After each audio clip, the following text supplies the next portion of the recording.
Hi guys, so welcome to week 5. Sorry I didn't do video last week, but like I said, I would literally just be repeating the same video as the previous week, just showing you a different example. So this week we are going to be doing a response to our first artist. So I hope you have understood why you're looking at your artist and what it is you actually want to take from them, because otherwise you might struggle a little bit with the task that we're about to complete. So keep watching to find out how you can do your responses for your different outcomes. So it might be that you're doing a drawing, a painting, or you're going to try and do a photo shoot, okay? So same as before, we'll be going through the PowerPoint and then I'll be showing you my example. Okay, so last week was obviously our second artist's research page. Hope you remember to leave space for your artist's copy. So last week, your prior learning was information and images surrounding a topical issue to allow for greater understanding. Your takeaway learning was to understand why you're looking at chosen artists and what you'll be taking from them. That's really important that you have understood why exactly you're looking at your artist and what you'll be taking from them, because otherwise you can struggle with this next task, okay? You need to have understood exactly how this artist is going to inform your project, okay? So that brings us on to week 5. So applying artist style. So this is applying your first artist's style to your own images if you have managed to get your own images sorted, okay? Please don't stress if you haven't. You need to stay safe during this time, okay? If you have managed to take your own photographs, well done. So now you need to apply the artist's style to the work, okay? So you can see some examples that I've put on the PowerPoint for you. So if you're doing, say for example, this artist here, Gabrielle Marino, you will need to have looked at the actual artwork first, okay? So you can see from her style that she produces portraiture, which is in black and white, but then she adds pops of colour.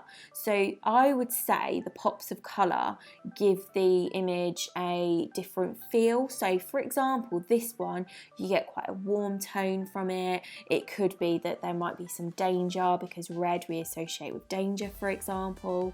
And then obviously this one, it seems quite cool and calm because of the blues, okay? So that's the kind of thing you need to have spoken about when you're analysing your artist, okay? So this person here has obviously taken an image from the internet, and then what they've done is they've obviously done their own drawing, and then they've taken this part with the colours and added them to areas that we obviously want to see that heat and that energy coming from, okay? So it's where they want the viewer to look, for example, okay? So you need to replicate that artist style using images you have chosen, so you're not just doing a straight copy, okay? You then look at this artist. They have replicated the same black and white portrait and then added the colourful objects to the foreground. So remember, obviously you need to use key language as well, like I've just done, to the foreground, which adds depth to the image, as well as you could read into it that about the beauty in nature and the human body, okay? So again, it's about applying that style to your own work. So week 5, you were doing your response to your first artist work. You need to apply your artist style to your own photographs. Remember, if you haven't got your own photographs, ones off the internet are absolutely fine. Prior learning is understand why you are looking at your chosen artist and what you'll be taking from them. Takeaway learning is understanding of your artist's style of working. So this is why we do a response to our artists. It's to understand how the artist actually creates their artwork. So for this one, for example, so they're looking at Michelangelo, okay? So it's very sketchy way of drawing. The images tend to look quite graphic. obviously use very dark pencil or charcoal for the images. So this is the kind of style you would need to replicate on your own images if you're doing a drawing. Same for this one here, where they are looking at Andy Warhol. Well, some of them are Andy Warhol, some of them are from photographs from the internet, but they're obviously applying that style that Andy Warhol emulated for the Marilyn Monroe pieces, okay? So if you are doing a photo shoot as your response, then I will talk you through that in a second, because you need to go into a bit more detail with that. If you are doing a straight copy, then you can obviously make sure you are doing it in the artist's style of what media they have used. So if they've used pencil, then you need to use pencil. If they've used paint, you need to use paint, okay? Okay, so if you remember, my first artist that I was looking at was Greg Segal, and I was looking at him for his use of plastics within his photo shoot, specifically looking at the 7 Days of Garbage shoot, okay? So you'll remember that I obviously mentioned in my work that I was going to be responding to him by doing my own photo shoot, which incorporated rubbish, but specifically focusing on the water element, because I wanted to create it looking like someone was drowning within all these plastics. So this is my response page to Greg Segal. So I left a double page because I knew that's how much was going to be needed. However, I didn't take into consideration the actual, where I was going to actually put my best responses. So what I've done is I've done a little flip out page, which is absolutely fine for you guys to do. You might want to tag it in, so you tag it in on the spine where you use a little bit of string. It doesn't really matter, okay? As long as it's all there and it all makes sense and it's in the correct order, because remember, you need to be aiming for consistency if you want those level 5s. So I've got my titles, Greg Segal response. I've then got my photo shoot plan. So if you are doing a photo shoot, it's really important that you plan what it is you are doing, okay? So I've gone with our usual format of what we do, which is looking at your links. So I've mentioned about Greg Segal there. My concept, so I've spoken about how I want it to look as though someone is drowning within plastic. And then I've got the equipment and location. So I've spoken about I want to use a DSLR, for example, because I want to give more of a professional effect rather than me just doing random shots on my phone. I have mentioned that I might do a couple on my phone, so it's more of a snapshot in time, but ultimately I do want to use the DSLR. I also speak about lighting. So this is important because you need to have a think about, do you want natural lighting in your shoots? Do you want artificial lighting? These are the kind of things you need to think about, because you need people to be able to see your photographs clearly. And if you are using artificial lighting, are you wanting to create a spotlight effect? Meaning that you want to obviously push your viewer into focusing on a specific area on the photograph. I then go on to talk about my models and my people, so who I'm actually going to be using in my photo shoot, and the composition. So I talk about that I want my model to be in the centre of my photographs, although I might try that they are centre right or centre left as well, okay? So that's all of my planning before I've even done my photo shoot. So obviously I know that I need to collect plastics for this, which I've been doing over the course of the week. I then have done my photo shoot, so I'm going to print out a contact sheet. So a contact sheet is you printing out small little thumbnail images for you to then go through and analyse and talk about what, well, for you to cross off ones that really haven't worked, tick off ones that you really like, and then you can go on to select your best photographs, okay? So we'll do close-ups of all this in a second for you guys to have a look at. So I've got my contact sheet analysis here as well, and I talk about why I've selected the best ones, so what's my reasoning behind that, okay? And then I've got my photographs here that I've printed out larger, and I've just explained here why I think those ones work particularly well, and the same here, okay? So that is literally me just explaining why those ones have worked well in comparison to the others, okay? Okay, so I'm going to go through this in a little bit more detail for you all now. I will email out the link for the photo shoot plan that I use so that you've got that as a bit of a guide. So links. So before my shoot, I have looked at the work of Greg Segal. I chose to look at Segal as he focuses on plastic pollution in his series 7 Days of Garbage. This is something I wish to focus on in my own practice. What I really liked about the work was this illusion people were drowning in their own discarded waste, drawing our attention to the damage we are causing the environment. This is what I wish to incorporate in my own shoot, okay?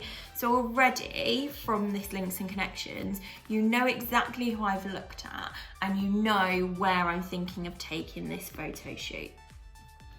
So concept, for this shoot, I would like to try and capture the effect that we are having on the environment with the sheer volume of plastics we discard. I plan to submerge my model into water in the bath and have them surrounded by plastics to give the illusion they are drowning in plastics, okay?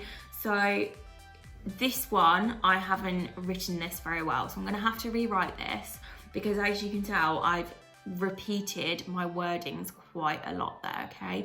So it's really important you proofread your work. And that, again, if you want to hit those consistent brackets to get the level 5 and above, then you need to make sure that you are being consistent. And this is not reflective of my best writing, okay? So I'm probably going to have to redo that. So equipment and location. For my shoot, I will need a DSLR, a tripod to steady my shots. I might also use my phone camera to see if this adds a different quality to the outcomes. Using a phone camera may give the effect of a snapshot in time more so than a DSLR, as the quality will not be as strong as the DSLR. My location will be in my bathroom. This is so my model can be submerged in water fully. I then go on to talk about my lighting. I plan to use a mixture of natural and artificial lighting as my bathroom is fairly dark, so I may struggle to capture what I want clearly. For the artificial lighting, I may try the use of a torch so that I can create a spotlight effect, drawing my viewers' attention to exactly where I want them to be drawn. Okay, so again, some of my English on here is not reflective of what I can usually write like. So for example, when I've done my analysis for Greg Segal and for my other artists, you can tell that my analytical skills are a lot stronger than they are here, okay? So I'm probably gonna need to maybe rewrite this. And then I talk about my models. So for my shoot, I need at least one model. I plan to have them clothed, even though they will be submerged in water. This, I hope, will give more of an effect of someone drowning as opposed to simply being in the bath, okay? So that's really important to touch upon there. Always have a reason why you're doing something. So for example, if someone's in the bath, they're not usually clothed, okay? But if you're wanting to create more of an effect, then obviously they are going to be clothed to give the effect that someone might be drowning, for example, okay? So composition, for my shoot, I will be using the rule of thirds. So pinpointing there some key language. So rule of thirds, to ensure my model's face is either centre or centre left or right. This will help balance my photographs. I will try different depths of fields, as I feel this could also help me to point the viewer's attention to certain places. Okay, so again, you're talking about rule of thirds and depth of field, it's talking about key specific language there. Then I've obviously got my contact sheet, which I've analysed. So I've just written underneath what I quite like about it. So I quite like how the face has been framed on that one. This one's bad angle. One of them's got like a shadow over them. This one, the model's laughing. So I'm just giving reasons why I don't quite like these ones. And then my contact sheet analysis. So this one is literally just me talking about obviously how I feel that my photo shoot went. So I feel that my photo shoot went well. I did start with a tripod but found this too restrictive when trying different angles. I also started the shoot using autofocus but switched to manual to try to create a shallow depth of field. This allowed for some of my photographs to have a sharper focus on the plastic packaging and my model to be faded into the background. If I were to do this again, I would try the shoot with multiple models such as children to bring an element of innocence to the photographs. So I'm talking about how I would improve my photo shoot already. So it's always, you need to always be reflective of your work. How can you improve? Okay. And then I talk a little bit about what's been successful in each photograph that I've selected. So I selected this photo due to the angle in which it has been taken. This angle gives the viewer the illusion the model is surrounded by an abundance of discarded plastic. Then I go on to talk about this one. So this photo was chosen for its depth of field, where a shallow depth of field has been used. It gives the viewer a focus on the foreground, where we are brought to the attention of how much plastic is present. And then my final two, so this shallow depth of field on this photo I think has been successful, along with the angle where there is more plastic in the foreground, gives the illusion the model is shrinking into the abundance of the plastic. And then similar to the above photo, the shallow depth of field has allowed for my model to shrink into the background. The viewer's forced to focus on the plastic in the foreground, giving the illusion my model is actually drowning in plastic. It's actually really difficult to read upside down, I'm not gonna lie. Okay, so that is the response to my first artist done. Okay, so remember to email your teachers photographs of your work. We're really excited to see where your projects are going. Hope you're still having fun with the project as well. Please let us know if there's anything you're struggling with or you're still unsure of a topic. We can help you pick one, okay? Right, take care everyone.